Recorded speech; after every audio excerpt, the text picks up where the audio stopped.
we go. So welcome everyone, and if you're new to these Thursday health webinars, welcome for the first time, and if you're not new, welcome back. I'm Dr. Sean Burke. I'm the founder and chief medical officer of Jumpstart MD, and I'm with New York Times bestselling author, who I'll introduce more formally in a moment, Gary Taubes, to interview him about his upcoming new book, The Case for Keto, which we'll share in a moment. So let me do one quick update and then an overly verbose introduction, and then we'll get on to a chat with Gary Taubes, which I think should be great fun. So for those who don't know already, just know that we do have a current promotion that started in June and has gone so well that we'd actually like to carry it through in August. I would note that this is likely going away in August.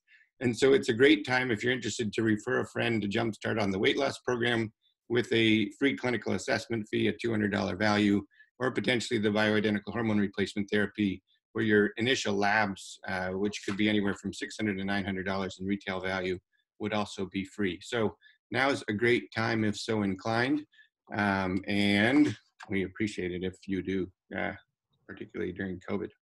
So thank you, thank you. So before I introduce Gary, hey, I just wanted to frame this interview up front with the problem we're trying to solve. And the problem is that for the last 50 years, we demonized and thus ate less fat, reducing consumption from around 40% to around 30% of calories consumed.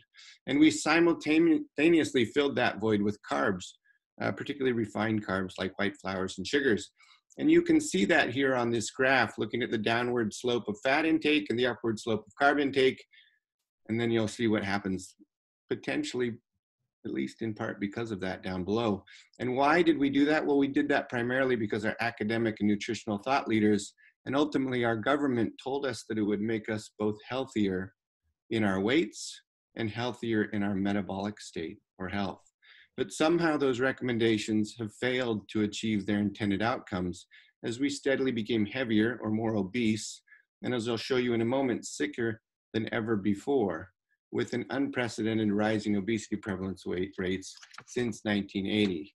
And that takes us to the next slide, and the slide that many of you have probably seen, because I show these with some consistency because they really do frame the problem we're trying to solve. And they're relevant because there's an obesity prevalence map on the left that's related to a diabetes prevalence map on the right. And the key fact is that in 1990, if you looked at this obesity prevalence map, the entire country would have been beige, because at that time there was no state in the union with an obesity prevalence over 14%. Now beige is good, prevalence under 14%, darker colors in red not so good, as they equate with rising numbers of people affected.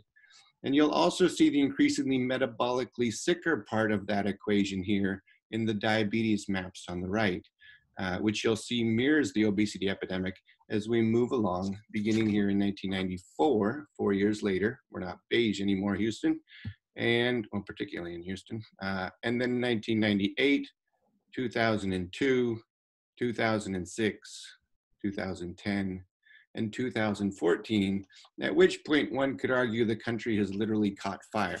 Now the entire country is pretty much red, with over 40% of US adults being obese and over 70% overweight or obese. Today, the percent of US adults with diabetes is 14.3%, up from 1% in 1961. And the percent of US adults with prediabetes is 38%, even though 90% don't know they have it. So more than half of our country, half of the adults in our country, are now either diabetic or pre-diabetic.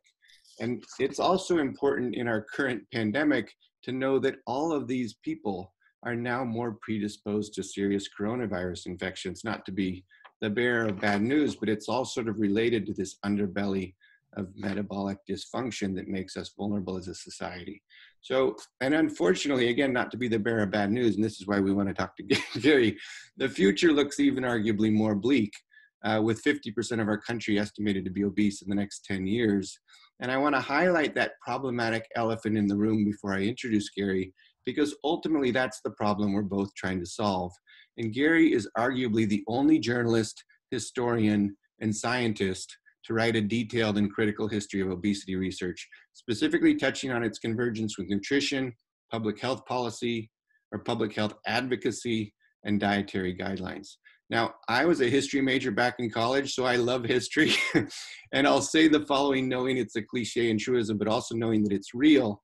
And that is that if we want to find our way out of this mess that we've arguably created, we have to know where we've come from and why, so as to ascertain whether there might be a better path forward. As Gary writes in his new book, if we want to address the diabetes epidemic and deal with it, we will have to learn a different way to eat as well. Now, said another way, if the conventional thinking and advice on nutrition in our country had worked so well, we wouldn't be in this disastrous position where we are today, where our population is bigger and metabolically sicker than ever before.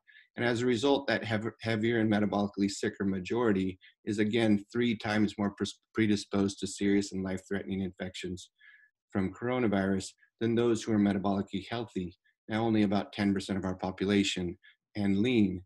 Now, in my view, and I suspect Gary shares this, our policies and perhaps well-intentioned but flawed nutrition guidance have created this problem. And it is that failure of conventional thinking and the flawed science that has led to the ubiquitous confusion in our land about the best nutritional recommendations to optimize a given individual's, and that's key, individual's weight and health. In response to this failure, you hear a lot about what might be described as noise about obesity being this complex multifactorial disorder, but that complexity merely obscures what's obvious to many of us in this field. The low-fat, high-carb dietary guides that we dutifully followed have made us sicker in the last 50 years based on governmental guidance that are plain and simple, the primary, if not the sole source of the diabetes epidemic.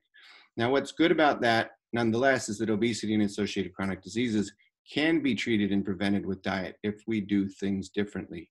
Now, Gary is someone who is looking at ways to do things differently, questioning the conventional wisdom, and founding his arguments and skepticism over current recommendations in the best available science, because we need to.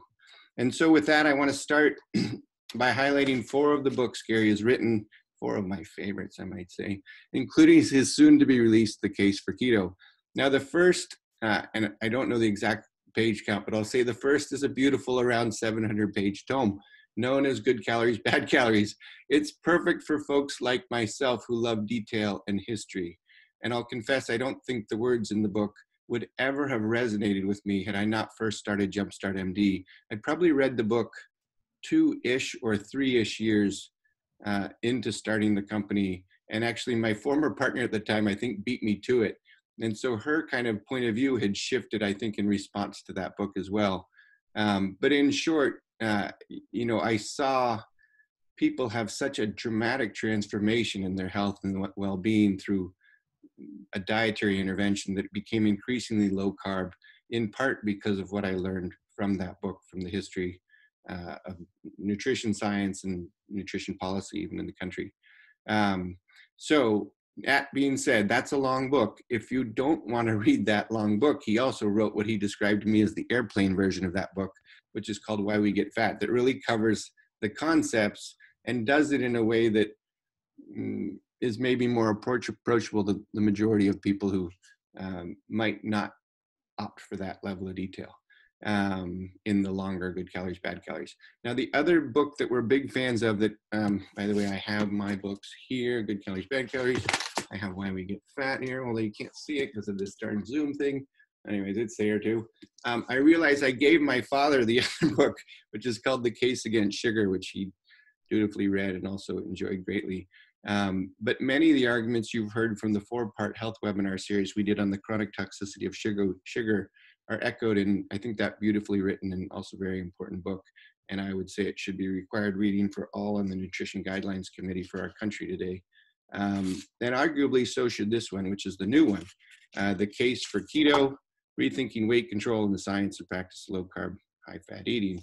And I say that sort of facetiously, but just know that that current committee who's trying to formulate our nutrition guidelines for the next period of time has to date excluded consideration of all scientific studies highlighting the therapeutic benefit of low carb dietary interventions.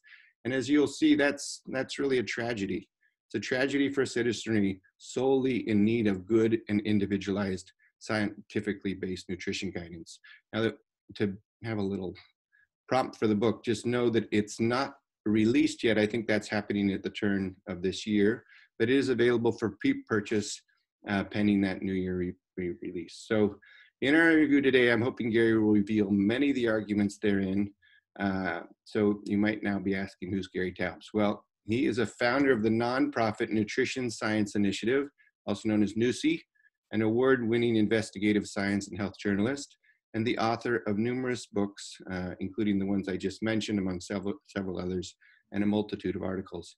So I'm going to start by asking him to clarify a few key points in his books, in his latest book, and then we'll go from there, outlining some of the points in his book and asking him to elaborate on them. And as always, just feel free to ask questions at any time along the way using the Q&A tab on your Zoom page. So, and I will stop talking shortly. I think maybe the simplest thing to do here, Gary, is I'll go through these questions and then I'll just open it up to you, but just sort of to frame the first part of the thing we'd love to hear you elaborate about. The first bullet is, it's all written before you, but conventional wisdom holds that fat and lean people are identical, but for their behaviors, and obesity is simply some combination of gluttony, overeating, and sloth, lack of exercise, as much as it says nothing about the why. Again, these are concepts all taken from the book. And the questions really being asked is it possible that lean and overweight people have underlying biologic differences?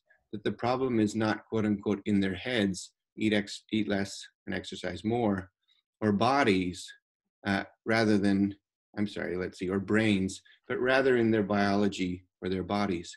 Is it possible that distinct differences between lean individuals and those predisposed to gain weight includes the latter group having a distinct, quote, drive to accumulate fat, unquote? Is it possible that hunger and cravings experienced by many with that proclivity to accumulate fat are the result of that drive rather than lack of willpower or failures or sins, as has been implied in the past? Said another way, amidst this carb-rich, unprecedented, and arguably toxic food environment, to quote Dr. Robert Lustig, is it possible that weight gain and metabolic disease are happening to people, not through a fault of their own, but because they're fundamentally, physiologically, and metabolically different than their lean and healthy counterparts? So, with that, Gary Taubes. Okay, thank you, Sean. That was very long-winded. That long-winded introduction.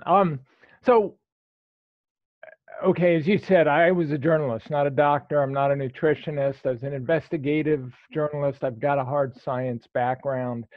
So these questions you just asked, these issues that I discuss in the book, sound on one level kind of obvious, but one of the points that I've been making and that I kind of, it was weirdly a revelation when I was doing this latest book, because I should have understood this 15 years ago, 20 years ago when I started my research on this subject. The conventional wisdom, the Newton's law of obesity, is we get fat because we take in more calories than we expend. And the way to treat the problem is to expend more than you take in. It's called negative energy balance when you're trying to be fancy about it. And so we're always told to eat less and exercise more. And this is it's treated like a law of physics, which it isn't, but it's a hypothesis that was embraced in the 1930s. It was a controversy until the 1930s. And I should say that as a science and health journalist, I became a de facto historian of science in the process of doing my books, because I wanted to understand why we believed what we believed. And in order to understand why you believe something, you have to understand the history of the belief and what the evidence was at various points in time. So it turns out in 1930, thanks to a guy named Louis Newberg at the University of Michigan, who was a very dogmatic, not very good scientist, he managed to convince the obesity research community, primarily in the United States, that obesity was always caused by eating too much. And that's the dogma that we've grown up with and that has been embraced. And now it's not just conventional wisdom. Like I said, it's literally considered a law of physics. But what it implies are several really important facts. It implies that the only difference between people who get fat and people who stay lean is that one group lacks the willpower to not eat too much. It assumes that physiologically and metabolically we're identical, and one group eats too much and one group doesn't. And then the way to fix it, right, is to fix what's in the head. So it takes a physiological defect, which is the excess accumulation of fat in the human body, and it turns it into a behavioral, psychological, psychiatric defect. And in fact, by the 1950s, 1960s, the leading figures in obesity research were psychologists and psychiatrists, and obesity was considered a manifestation of neurotic behavior. And I mean, it's almost shocking to read the literature from that era and how demeaning and derogatory the comments were about obese people, because the hypothesis, once you understood why you were fat, you should be able to fix it, right? Just eat a little less, exercise a little more, you're cured. And if you don't fix it, it clearly shows that you don't care enough or you've got some profound psychological defect. So the alternative way to think about obesity was that it was constitutional. There's a wonderful quote in a George Bernard Shaw play that dates to 1910. One of the characters, Tarleton, says it's constitutional. Some people put on weight no matter how much they eat or how little they eat. And your patients, your clients are people who, no matter how little they eat, their bodies are trying to get fatter. That's sort of the alternative way to think about it. What was interesting in my research is the leading researchers in the world pre-World War II were in Germany and Austria. And that's how they had come to think about obesity. It was clearly a fat accumulation disorder. And then you have to understand what hormones and enzymes and how the central nervous system regulates fat accumulation. If you solve that, everything will take care of itself. And all that thinking vanished with the Second World War. The European school evaporated. And we were left with this obesity is it's an overeating problem. It's a gluttony and sloth disorder. And it's not.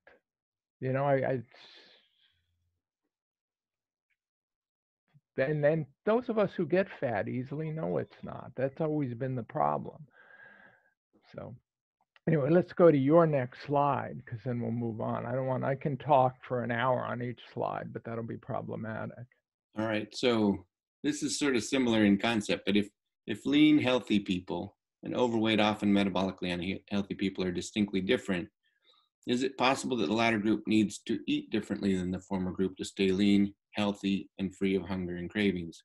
Is it possible that there might be foods or even an entire group of foods that lean and healthy group can eat freely and without complication, while those who are in the heavier or more easily predisposed to easily gaining weight, metabolically unhealthy group, potentially cannot, and not because of any character defect as often implied, but because of differences in the biology underlying their drives to accumulate fat in response to specific foods? And actually, I do think this subtext is worth touching on. Just how do the nutrition authorities tailor our current monolithic, sort of one-size-fits-all and arguably empirically disastrous dietary guidelines for, who do we direct those at, the lean and healthy group or the other group? Okay, so that's the other revelation here is how did we get to this idea that fat people overeat, that people who suffer from obesity overeat? And it's the way thin people think about the problem. And this University of Michigan research I mentioned, Louis Newberg, had to, not coincidentally, was extremely thin. He was pencil thin. When you're lean, you think I eat in moderation and I exercise, and I'm lean. Therefore, if everyone eats in moderation and exercises, they will be lean too. And I have to apologize for my dog barking in the background if you guys can hear that. It's coronavirus quarantine time, so we're all at home with our pets and our children. Anyway, so this whole idea of obesity being caused by overeating and gluttony and sloth is basically the way that thin people think about the problem. They think, I'm lean, I eat in moderation. I exercise. If everyone ate in moderation and exercise, they'd be lean too. And if they aren't lean, it means they either don't care enough to exercise and eat in moderation, or they're too ignorant to realize that's what they should be doing. So obesity gets turned into this problem of, as I said, you go from a physiological defect to basically ignorance and self-indulgence. The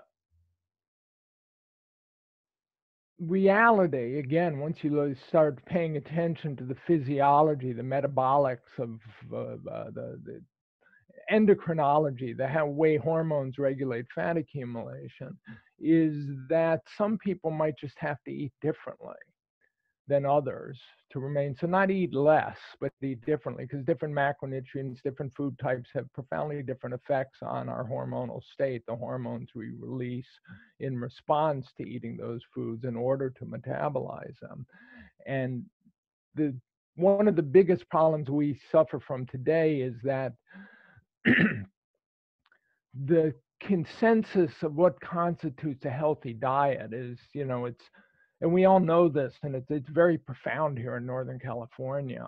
Fruits, vegetables, whole grains, beans, legumes, lean meat in moderation, lean fish. But the basis of it is, and a lot of green vegetables, clearly. Fruits, vegetables, whole grains, legumes are very carbohydrate rich.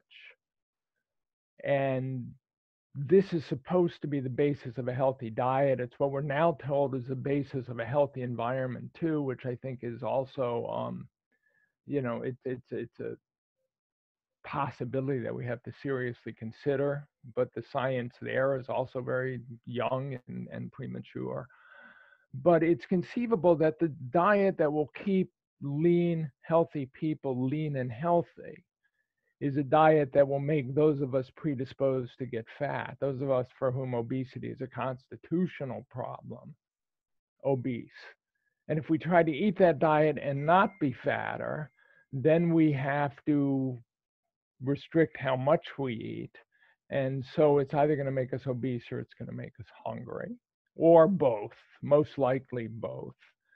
And so one of the key issues is maybe the diet that we're always being told to eat is a diet for lean, healthy people, but it's not the diet for us. It's not the diet that will make us as healthy as possible. Should we try the next one? Yes. So maybe you can just comment on this. I mean, this is taken right out of your book, but yeah. So one of the key facts you have to know about science, this is true of all of life, but science exemplifies it, is what scientists can learn depends on what technologies they have available to study the problem with. So your technologies basically determine what you can observe.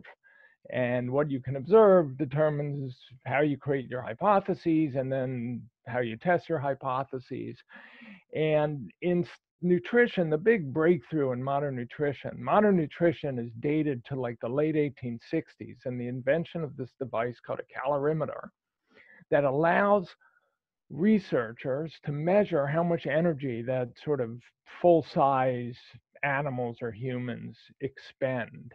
So from the late 18th century, the 1760s, they would measure how much energy was in food. You take the food and you burn it in this device, and you measure how much heat is released, and from the heat release, you could calculate the energy in the food.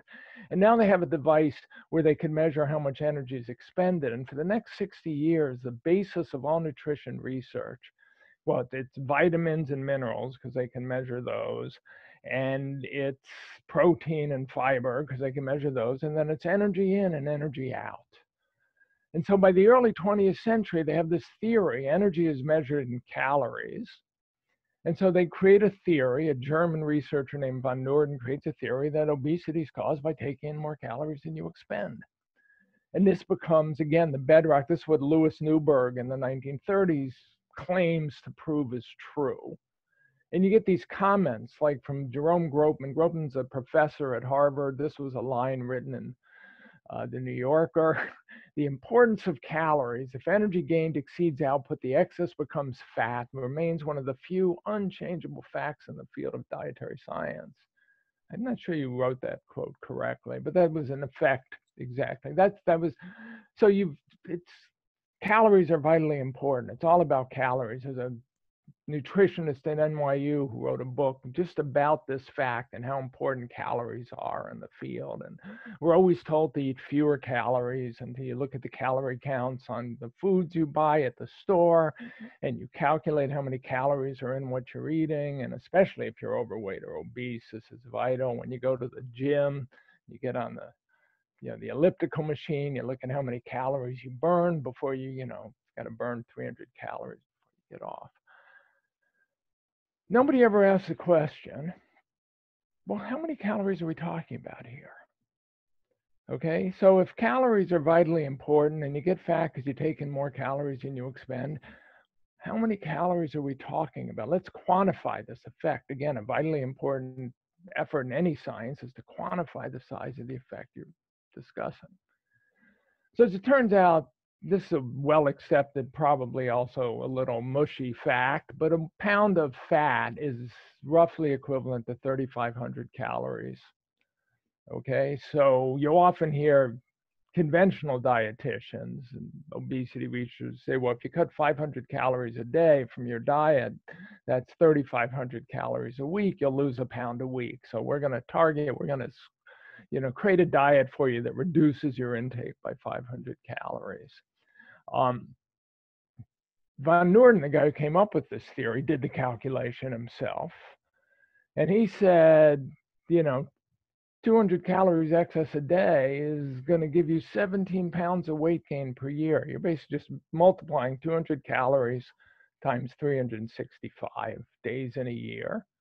And you get 1,700 pounds. And he used that excuse because he thought, this is why people get fat, because that's like one, he was a German working in Austria. That's one beer, right? It's a big beer, but it's one beer. You have one beer too many, boom, you're gaining 17 pounds a year. But most of us gain a couple of pounds a year. And a couple of pounds of excess fat a year is equal to 20 calories a day stored as fat. Okay? That's the equivalent of a single bite of food.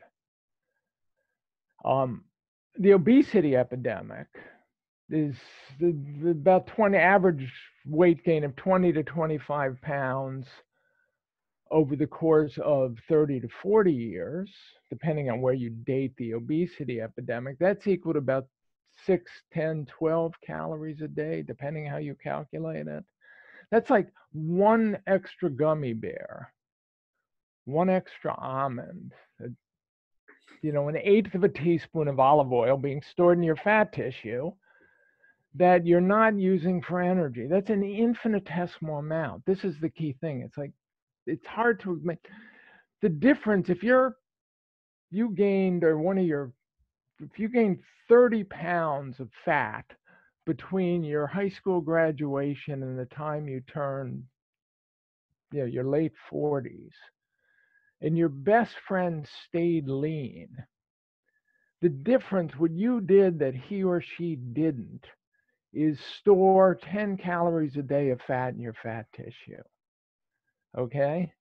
So your best friend balances the calories into their fat and the calories out of their fat perfectly.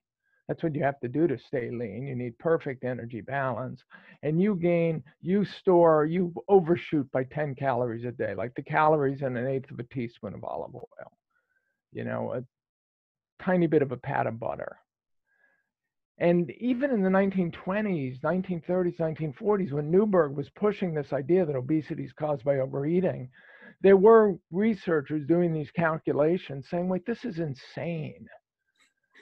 Nobody can stop their fat tissue from accumulating 10 calories. You can't even measure 10 calories a day when you eat it. Like the Guinness World Record holder in calorie counting can't do this.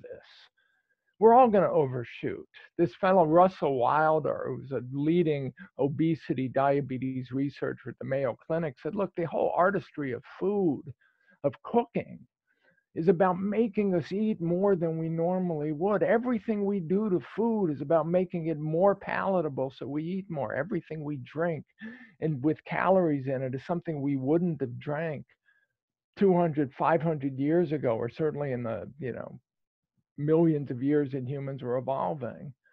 Why aren't we all fat? If we get fat because we eat too much and the tiny amounts accumulate, why aren't we all obese? That's the question we should be asking.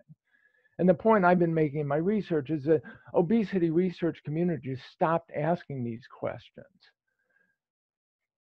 And you don't see it today. It's just never, it used to be never discussed. Since I've been bringing it up for the past 12 years now, it's very occasionally discussed. How do you explain why, somebody who's grossly obese, so they're 100 pounds overweight, accumulated 100 calories a day in their fat tissue. That's maybe a fifth of a McDonald's double quarter pounder with cheese that they ate too much every day. Okay, that's not a lot of food. And somebody, how do you explain it? Their best friend who's lean just practices perfect energy balance thing, where they didn't even overshoot by 5 calories a day. It's got nothing to do with how much you eat. It's got to be a fat accumulation disorder. Okay, we can. This is the alternative. So yeah, so again, one of the questions that we always ask, or I ask in this business, but the researchers don't, is if you're supposed to treat obesity by getting people to eat less, right? So, a typical calorie restricted diet. So these are calorie restricted diets used to be called semi-starvation diets, because somebody who ate 3,000 calories a day, you'd ask them to eat 1,500 calories a day, because you might see some significant weight loss if you did that. But people get hungry, they don't stick on these diets. So one of the studies that the research community ignores is one of the most famous studies ever done in the whole history of nutrition. In the early 1940s, this fellow Ansel Keys at the University of Michigan did a study of famine, and he took conscientious objectors, I think 35 of them, and they semi-starved them for months on end, 20 weeks of study. And the semi-starvation diet was basically exactly what we're telling obese people to eat today. It's kind of amusing. It was about 1,600 calories. It was, fruit, well, no fruits, but green vegetables, starches, and like turnips and potatoes, because they wanted to mimic the kind of diet. This was during World War II. They wanted to mimic the kind of diet they expected to see during the war when they liberated Eastern Europe. So very lean meat, very little meat, potatoes, turnips, green vegetables, 1,600 calories total. And this is what the subjects had to eat in Minnesota. And the 2-volume book that Keys and his colleagues wrote about it was called The Biology of Human Starvation. And the subjects went crazy, right? Because they're semi-starved for this, and they couldn't get out of it. So they were hungry, they were cold, their metabolism slowed down, their hair fell out, their libido declined. These are all sort of classic symptoms of semi-starvation, of food deprivation. They were prone to tantrums, as put in the slide, and personality deterioration. They thought about food constantly. Some of them took to chewing like 30, 40 pieces of gum every day. One of them tried to cut 2 of his fingers off with an axe so he could get out of the study, claiming it was an accident. I mean, they went crazy. And then when the study's finally over, so now they've lost about a quarter of their body weight because they're forced to live on this diet. They're now allowed to refeed. And they had to slow them down because otherwise they would get sick because they ate so much. But even slowing down how much they wanted to eat, they regained on average 50% more fat from the refeeding period than they had lost when they went on, than they had originally. So it was called the post semi-starvation obesity. I forget the phrase they use, but it's like basically what they did to these people was what we've been doing to obese subjects obese patients for the past 50 years, which is just telling them to eat less, telling them to cut their calories. And when they get hungry, blaming their willpower for the fact that they can do what no lean person could do, which is live on 1,600 calories a day. And then when they finally fall off the diet and they get fatter, we blame them again for falling off and getting fatter. Whereas, like I said, probably the most famous nutrition experiment of the 20th century showed the exact same phenomena happening in lean people to obese people.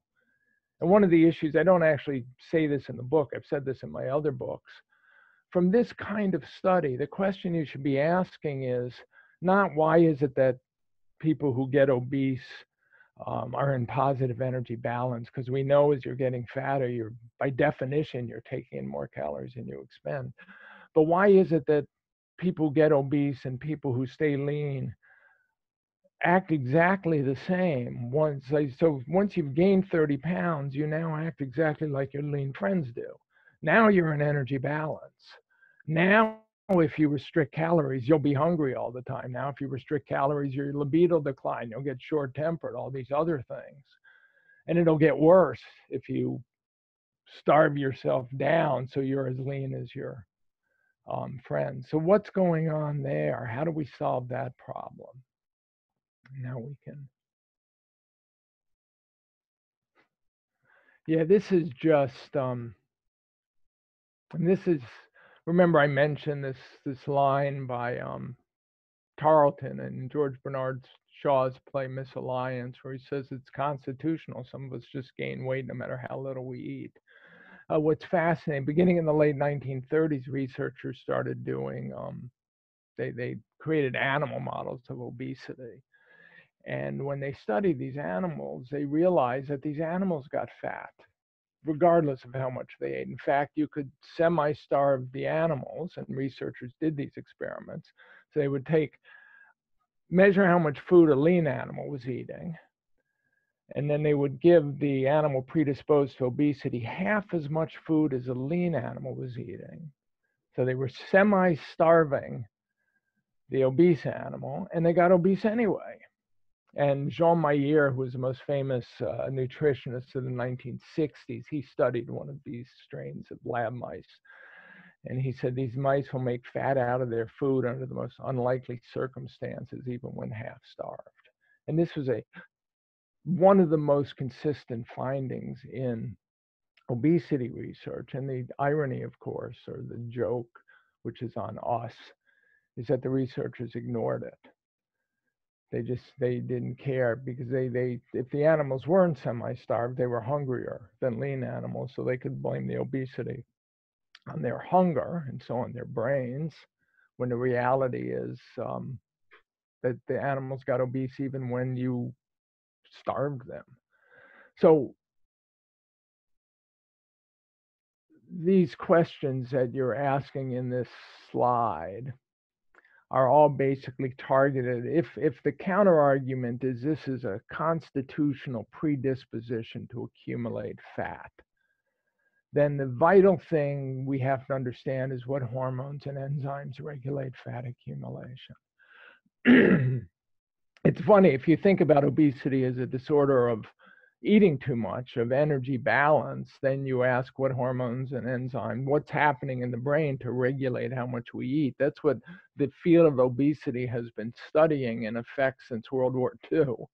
But if you rephrase the question and describe obesity as a disorder of excess fat accumulation, which is like first principles, kind of what every doctor should be doing. When somebody walks in their office, if they're 8 feet tall, they wonder what hormones and enzymes regulate height. They know the answer to that. So if they're wider than they should be, or wider than the average human being, you wonder what hormones and enzymes regulate fat accumulation. And that was worked out. And I think we're going to discuss it on your next slide. I hope we're getting there. This is a little more of the same, actually, just around that disconnect too, to why is it the menopausal women have a predisposition to gaining weight and redistributing fat into different places than before when they're taking in the same amount of calories? Okay, and this is one of the you know, in doing my research, I told you I had to become a historian of science. So you go back to the 1920s and endocrinologists. So endocrinologists study hormones and hormone-related diseases. It was a brand new field in the 1920s because many of these hormones were just being discovered. But the researchers, even back then, knew that sex hormones regulated fat accumulation. Estrogen, in particular, female sex hormone, inhibits fat accumulation. So if you remove the ovaries from a rat or a lab animal, then by doing so, you're removing the primary source of estrogen secretion. That animal gets fat. So the endocrinologists would write about that. So now women also have a tendency to gain weight. Actually, it begins in their in their 40s, and then it peaks during menopause, and they're heavier postmenopausal than premenopausal. So if you read the endocrinology literature on animals, that's explained by, as they go through menopause, they secrete less estrogen, and that somehow upregulates, it turns on fat accumulation, so they store more fat. But even some place like that, Newberg, our pencil thin University of Michigan researcher, refused to accept it.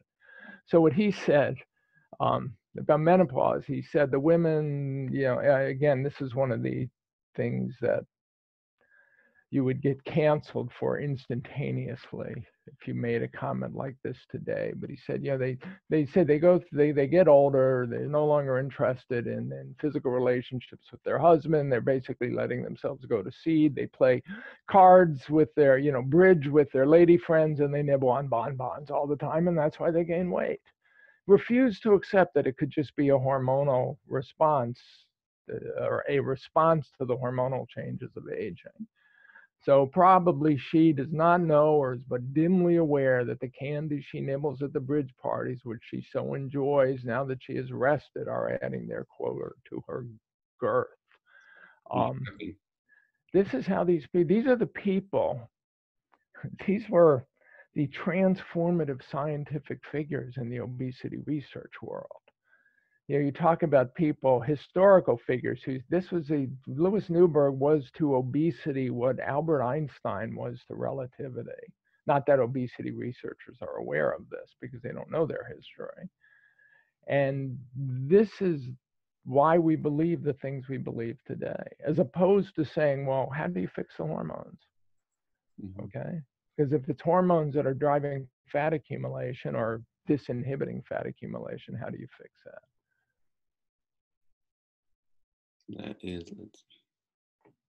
Okay, so one of the problems here, I told you Germans and Austrians pre-World War II couldn't,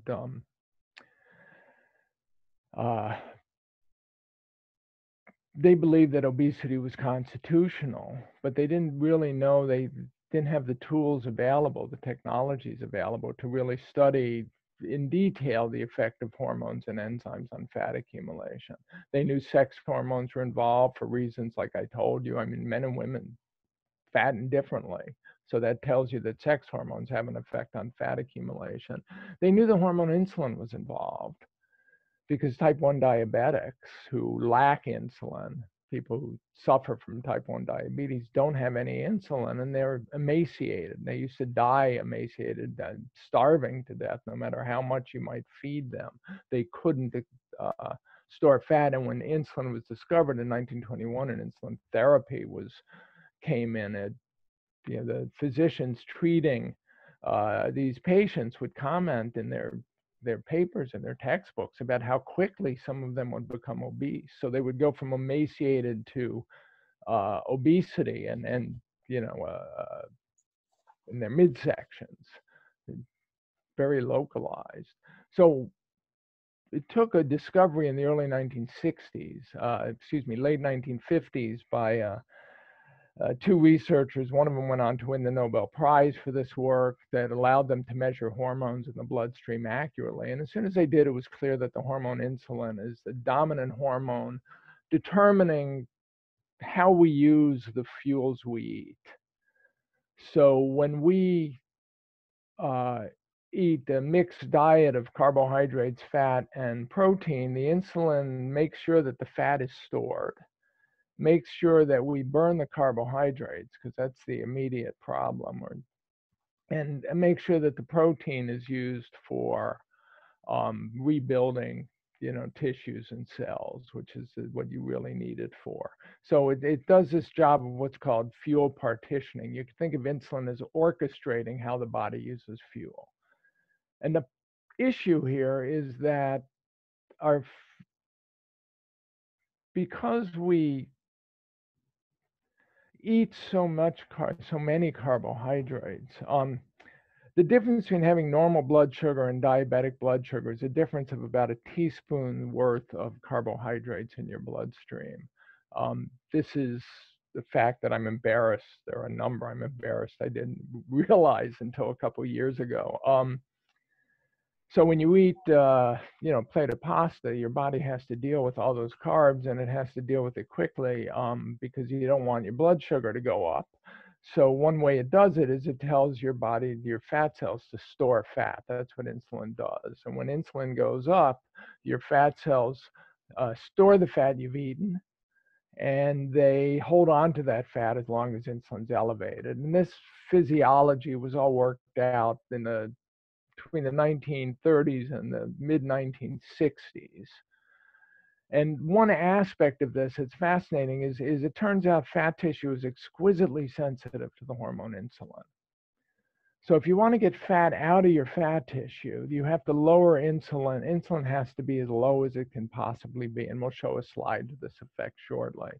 So by the mid 1960s, it was clear that if you wanted to get fat out of your fat tissue, so if you're overweight or obese, that's what you want to do. The way you do that is to lower insulin. The phrase that the two researchers who created this assay that allowed hormones to be measured in the blood, they talked about creating the negative stimulus of insulin deficiency, because they documented this phenomenon, their very first papers after creating this assay. So this was 1961, 62. And they said, if you want to get fat, the way fat leaves fat tissue so it can be burned for fuel is through the negative stimulus of insulin deficiency. So we have these two competing ideas now on obesity. The calorie idea says if you want to lose weight, you've got to reduce your caloric intake. I quote this line from the textbook of obesity in 2012. All diets that result in weight loss do so on one basis and one basis only: they reduce total caloric intake. That's the sort of mathematical physics conception of obesity. And we know it doesn't work because we all tried it and we all failed. And we wouldn't have an obesity epidemic if it worked. The alternative hypothesis, which is biology or endocrinology, says that all diets that result in weight loss do so on one basis and one basis only: they reduce circulating levels of insulin. They create and prolong the negative stimulus of insulin deficiency. So if you want to lose weight without semi-starvation, which we know can't be maintained, you've got to reduce your insulin levels as low as possible. And to do that requires a diet that basically minimizes insulin secretion. So now we're going from the hormonal regulation of fat accumulation to restricting a specific macronutrient category in the diet such that you can minimize insulin. When you minimize insulin, your fat will mobilize the fat it's stored. It'll go into the bloodstream and your cells will burn that fat.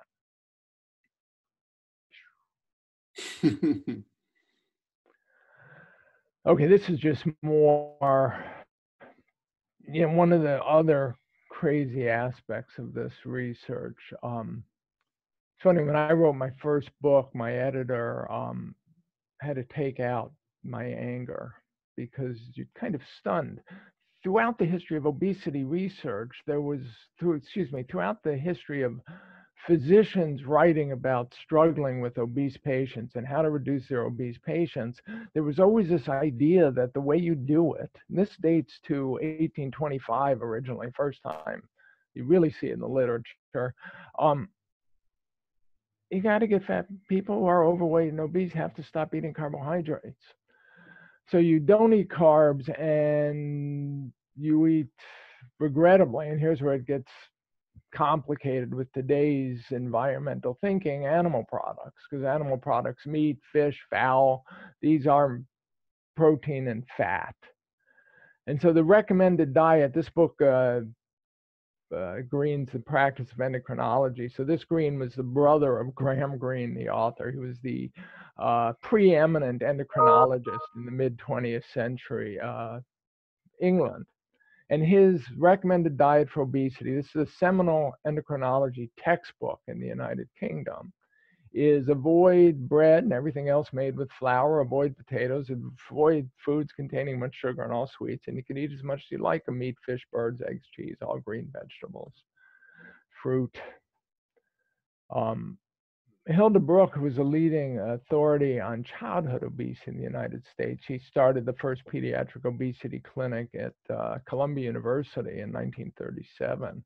In a book she wrote on obesity, she said the great progress in dietary control of obesity was a recognition that meat was not fat producing, but that it was the innocent foodstuffs, bread and sweet, that lead to obesity.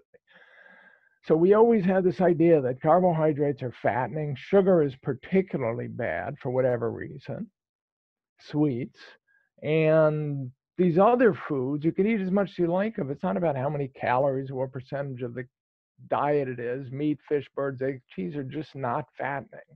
When you eat them, the hormonal milieu created in the human body is one that fuels fat burning rather than fat storage. So some foods are fattening, some foods aren't. Those of us predisposed to get fat have to avoid the fattening foods.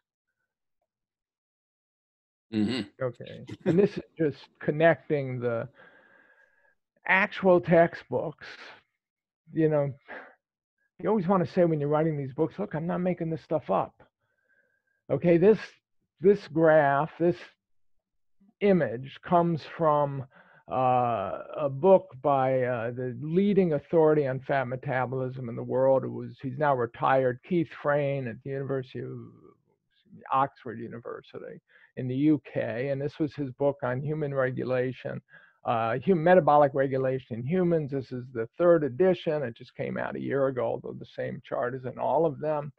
And it's just, here's the regulation of fat accumulation in fat storage and fat mobilization, as you can see at the bottom of the slide, and sort of textbook form. If you go to the textbooks, this is what you see. And as you can see, the hormones that regulate, that increase fat storage is insulin, insulin, insulin, insulin. So you increase insulin, you increase fat storage, and you secrete insulin in response to the carbohydrate content to your diet. And the hormones that decrease fat mobilization, again, it's insulin. So the message here, all other hormones for the most part will tell your body to mobilize fat from the fat tissue and make it available to be burned, because what hormones are doing is they're telling your body to do something. Flee or fight, reproduce, eat, sleep, they're all regulated. And so virtually all hormones tell your body to make fat available to do whatever it is the hormone is trying to get you to do. Insulin does the opposite. It stores fat. It just does. And again, there's this exquisite sensitivity to insulin, which I think is your next slide. Yeah, that was a different one we used, but yeah. Yeah, we could skip ahead. So this is the second of the two slides I use in my book. When I did my interviews for all my books, researchers who study fat storage and fat metabolism would talk about this exquisite sensitivity of fat cells to insulin. So what did they mean by exquisite sensitivity? What they meant is that while your muscle, your cells, and your organs will easily become sort of resistant to insulin, they'll stop paying attention to it. And insulin's telling them to burn carbohydrates. Insulin's telling your fat cells to store fat. And they're exquisitely sensitive to insulin. So no matter how little insulin there is in the bloodstream, your fat cells hear that message and they store fat. So this was a study done by a fellow named Ralph DeFranz at the University of Texas, who was one of the inventors of the technique for measuring what's called insulin resistance. And they were about the only laboratory in the world that could do this measurement when they did it. It's since been, many times reproduced. But what it shows, if you start on the right hand of the graph, you're looking at what happens to fat release from the fat cells and fat being burned by the lean cells in response to insulin. So on the right-hand side of the graph, insulin levels are very high. And now you follow it as insulin goes lower, and you see that that line stays pretty constant. The amount of fat mobilized from your fat cells doesn't really change as your insulin's coming down and down and down. And then it gets down to these, what they call very low physiological levels, which is around 25 in this chart. And suddenly fat mobilization shoots up and fat oxidation, use of that fat for fuel shoots up. So what it's telling you is that it's like a switch is thrown. If you get insulin low enough, your body throws a switch, your fat cells throw a switch, and you go from storing fat to burning it, which is exactly what you want to do when you're overweight or obese. You don't want to store fat anymore. You want to burn fat for food, for fuel. So it tells you you've got to get below this threshold. And now we get to the logic of the ketogenic diet. So a ketogenic diet is a diet that basically removes all carbohydrates, easily digestible carbohydrates and sugars, and leaves you with green vegetables and fat and protein. And when you eat that diet, you could be pretty confident you're below that threshold. In fact, if you're in ketosis, you know you're below the threshold. You know that you're mobilizing fat and burning it for fuel.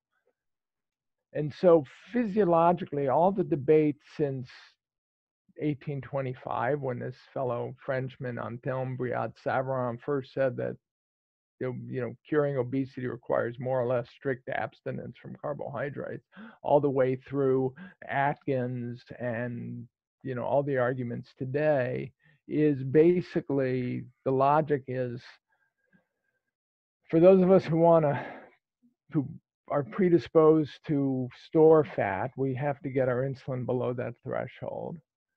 And the one sure way to do it, well, there are multiple ways to do it. You could fast, and intermittent fasting is now huge now. Or you could eat a ketogenic diet and basically restrict all carbohydrates, or you can do both like many of us do. And that way you've got your insulin below that threshold. And if you've got the insulin below that threshold, you can now eat to satiety.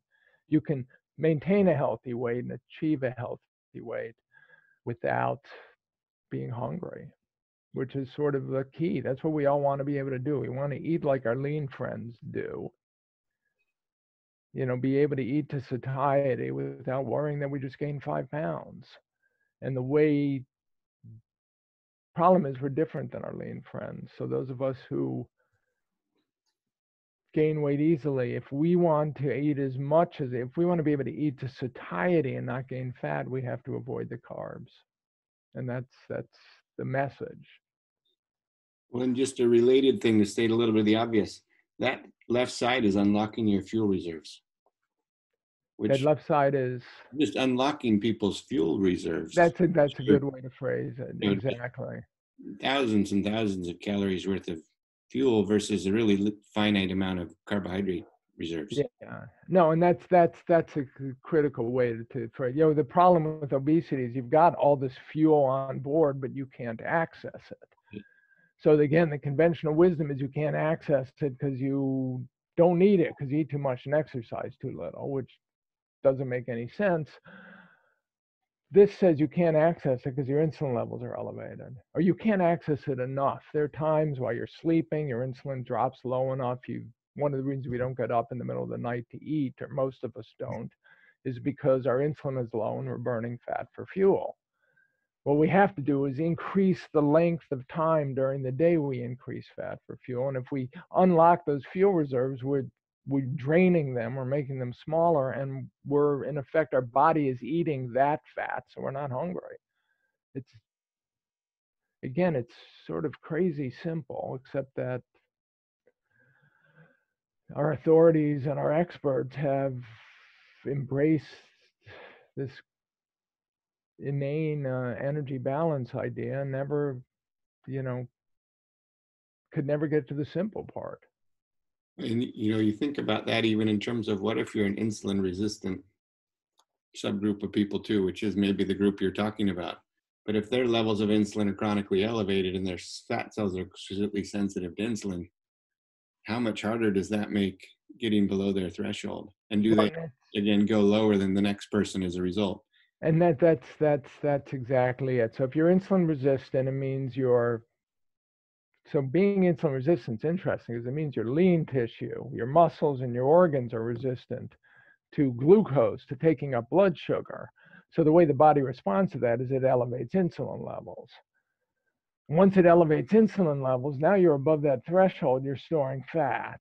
Right. So you're storing fat all day long. Normally, you should store fat immediately after a meal, and then you kind of burn it. But over the course of 3-4 hours, and you eat again, you store a little fat, you burn it, you keep going up and down, and then overnight, you burn fat all night long. And at the end of the day, you're back to where you started after 24 hours. But if you're insulin resistant, it's like a ratchet wrench that can only go in one direction. So you gain a little fat, you can't get it back. You eat some, you gain a little fat, you can't get it, you can't go backwards because your insulin stays elevated. And so that's part of this hypothesis, is that it's this process of becoming insulin resistant, which in my last book, The Case Against Sugar, I suggest is probably caused by sugar and sugary beverage consumption on a population-wide basis. But once you become insulin resistant, you're going to store fat. That's what you're going to do, and you're going to store excess fat. Well, and just related to that too is how much does that exacerbate people's hunger and cravings if they've locked away their fuel reserves in a higher insulin state, and then you're sort of carb dependent in an also diabolical way. Yeah, well, it's interesting because, again, when insulin is elevated, the insulin is telling your lean tissue to burn carbohydrates. It thinks there's too much blood sugar around and it wants to get the lean tissue to take up that blood sugar and get rid of it. So burn that and store fat. And then what's supposed to happen is your blood sugar is coming down and your insulin is coming down. You're supposed to switch over to burn fat instead of the carbs. But if your insulin stays elevated, you can't access the fat. So your blood sugar is dropping. Get angry. You can't, exactly. Now you're hungry. You can't access the fat because your insulin's still elevated. And when your insulin is elevated, carbs are your fuel.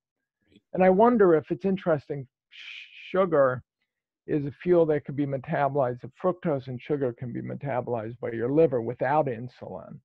So the craving for candy might be your body's way of trying to tell you to feed your liver, which is a sort of metabolic brain of your body, weirdly enough. Anyway, so yeah, if insulin's elevated, you're going to be hungry. You're going to be storing fat, and it's a metabolic disaster. You're on your way to being diabetic in the process. So you want to fix that. You get rid of the sugar and the sugary beverages first and foremost, and then some degree of carbohydrate restriction from, the more obvious carbohydrate rich sources or all carbs, as in except green leafy vegetables, which are benign.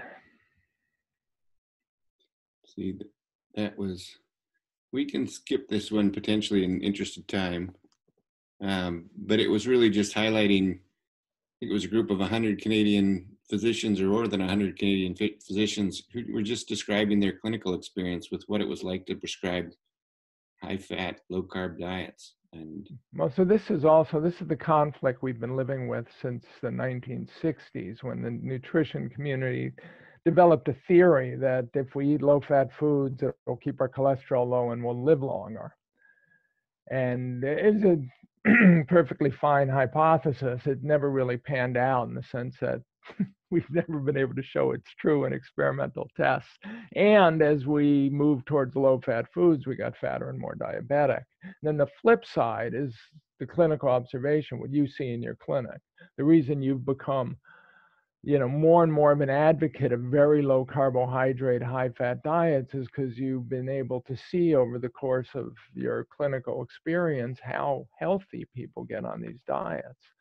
So these physicians, in Canada basically said, look, especially if you're internal medicine or family medicine, you're treating what are called comorbidities of obesity and diabetes.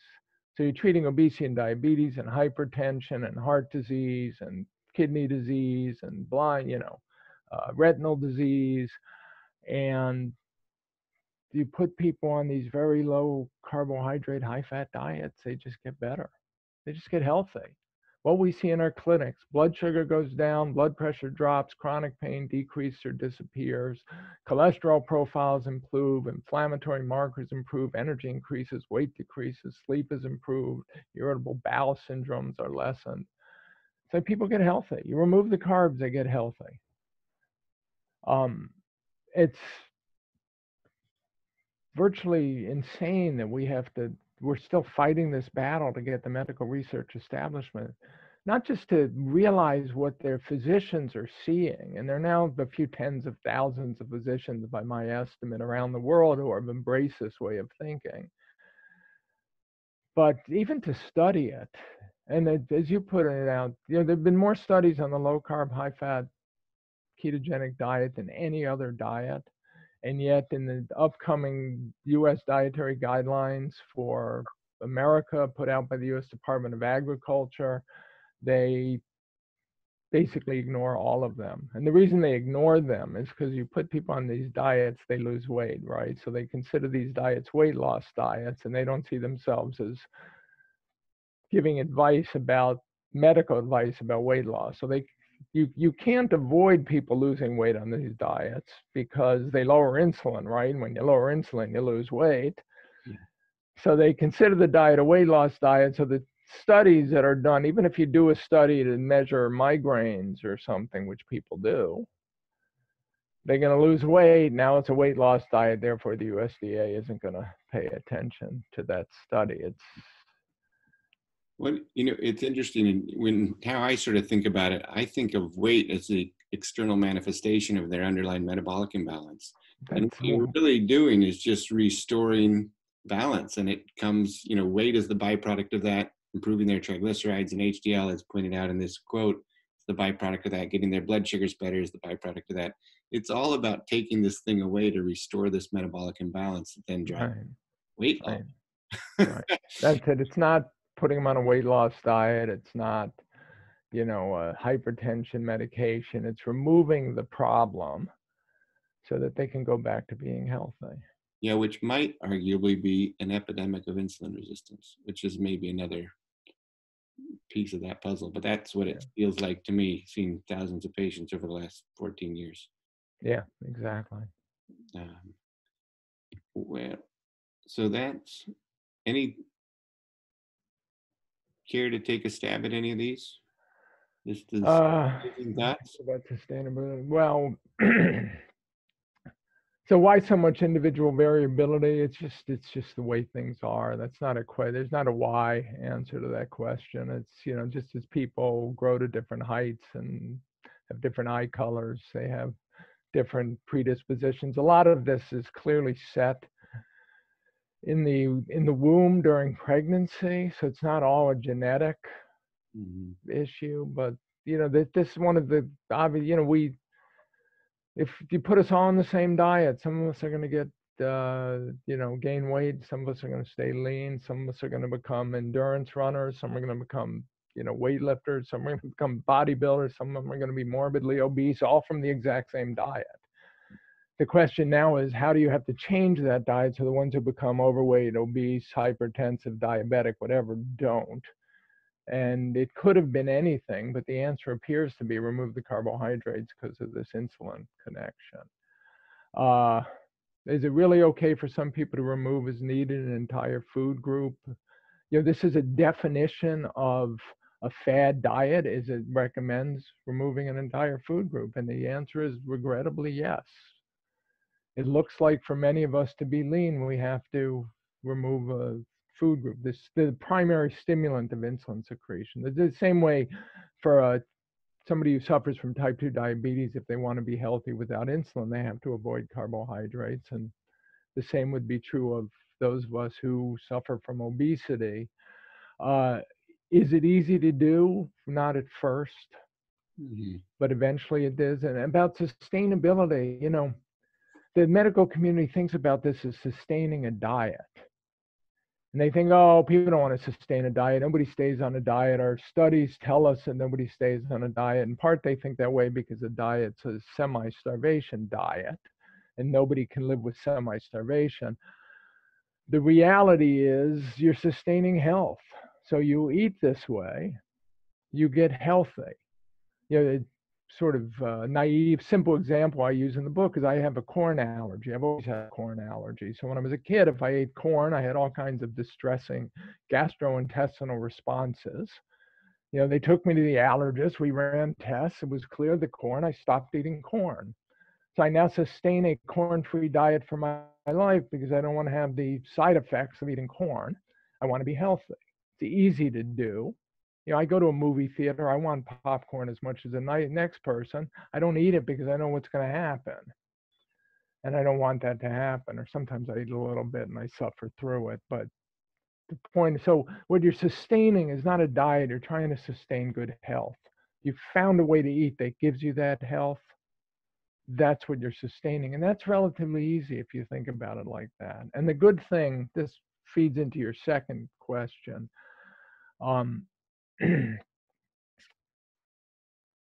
When you remove the carbs, you want to replace the calories with something. Okay. And so the problem is protein, some of the amino acids and proteins also convert to glucose and stimulate insulin. So you don't want to do a low fat, high protein diet. You end up doing a low carb, high protein. You do low carb, high fat. So you replace the carbs with fat.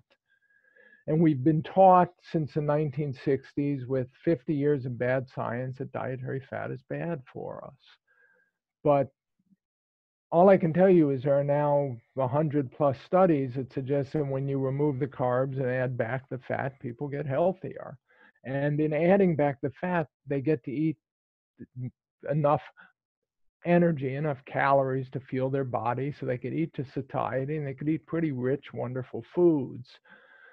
So, it's easy to get, for instance, men traditionally embrace a diet where you say, look, you could eat as much ribeye steaks and as much eggs and bacon as you want. Like, it seems like it's got to kill you. But the key is the research says it doesn't. And they've done clinical trials. Researchers have done over 100 clinical trials showing that these diets make people healthier. So yeah, healthy dietary fats play an important role because that's what you're eating instead of the carbs. Butter, olive oil, animal fats. The vegetable fats, seed oils, those get controversial. But if you're eating whole foods, you're not eating those anyway. So here's one question, and I'll say the whole thing. So as a Jumpstart patient, I've gone from 189 pounds to between 138 and 144 pounds generally. If my BMR, basal metabolic rate, is therefore around 1,400 calories, it seems as though my idea that I need to eat 900 good calories daily in order to lose weight is incorrect. I should instead make my focus on under 50 grams total carbs per day of mainly protein, low glycemic index vegetables to access fat metabolism. You want to take a stab at that, or you want me to take a stab at that? I'm not sure what the question is, but yeah, that's the idea. It's like eating less to keep your weight down, or measuring, weighing your food. Put it this way, we've all been there, weighing your food, counting the calories, figuring out how many you've eaten that day, trying to get on the Stairmaster or the elliptical machine so you can burn off calories so you think you've stayed in energy balance is just a losing game. And the alternative is you just don't eat. I mean, the way I think of it, I don't think about 50 grams one way or the other, but maybe I'm lucky. You just don't eat,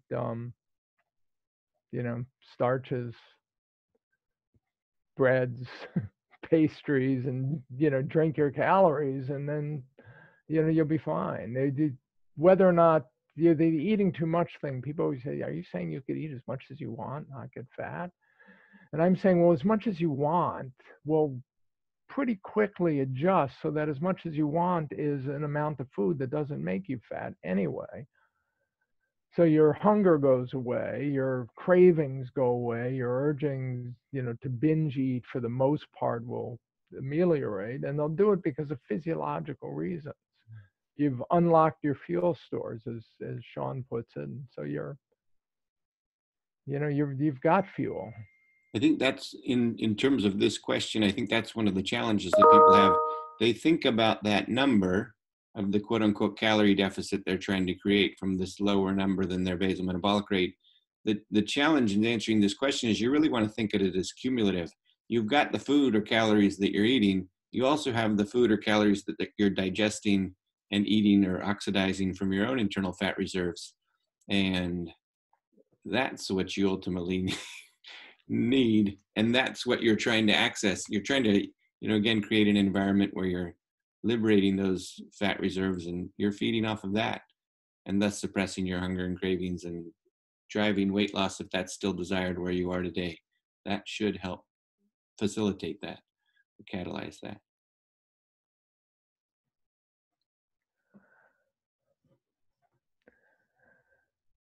Any other questions from anyone? Gary, we're super appreciative of your joining us today, and feel privileged and honored to have you on our webinar. So thank you so much. No, Sean, it was my pleasure. And it's always nice to get to talk to someone during the sheltering at home. So. Yes. Well, and don't forget, many of, if not all of the comments and thoughts behind this PowerPoint in particular came from Gary's book. So if you're interested in that book, The Case for Keto, know that it's available as a pre-order today. And having spent the last few days going through it, I can't recommend it enough. And I've loved all his books, but I think that one's one of the most relevant ones to our population, I feel like, than you've written thus far. I feel like it was really practical and super helpful. Well, thank you, Sean. I hate to push my own work, but I do think I wrote it. I have a unique perspective. I've been being a journalist in this business. People always say, well, he's not a doctor, he's not a nutritionist, but you get to interview basically anyone you want, right? So this book was based on I interviewed you for the book, but also 100 plus other physicians. And I think it's, if you're going to do this, you have to understand it. One of the themes that came up over and over again was this idea of going down the rabbit hole.